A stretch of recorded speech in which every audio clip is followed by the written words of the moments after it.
Bonjour à tous.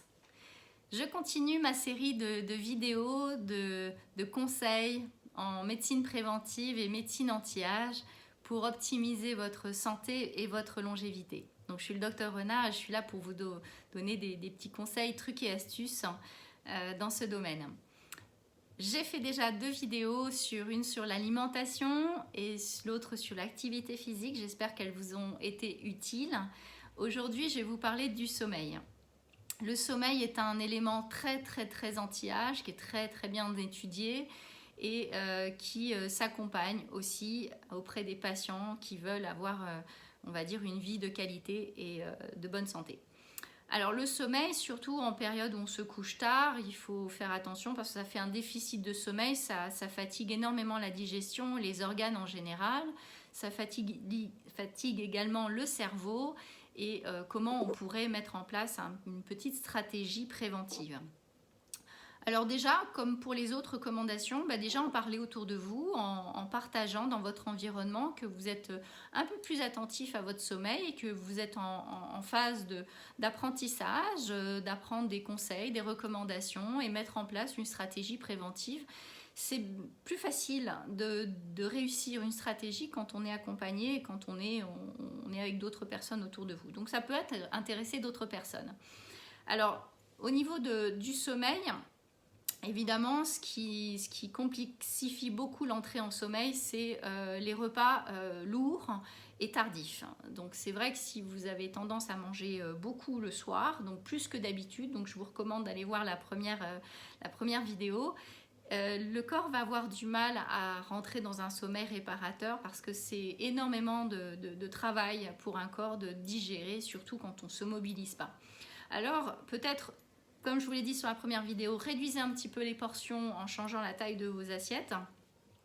Pareil pour les verres, mettez des verres plus petits pour si vous avez tendance à boire de l'alcool. C'est beaucoup plus agréable de boire dans un petit verre que d'en remplir un gros verre.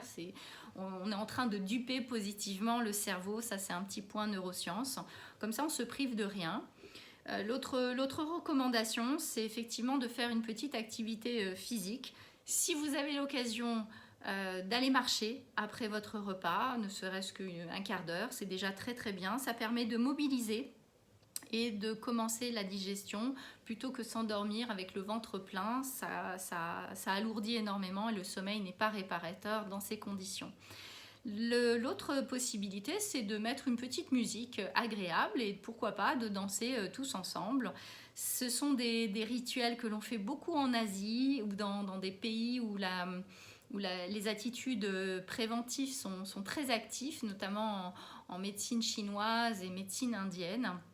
Le fait de danser après un repas, même une petite musique très agréable, vous choisissez une musique en famille qui pourrait plaire à tout le monde et se mobiliser, ça permet effectivement de mettre de la joie, de mettre de l'enthousiasme. En période de fête, c'est très agréable, mais aussi ça va aider à accompagner votre digestion, ça va vous aider à vous mobiliser et le sommeil sera meilleur. Donc le sommeil, pour le favoriser, moins manger, moins boire et à la place remplacer par une activité comme une petite danse douce, une danse douce ou une marche en famille, c'est très recommandé.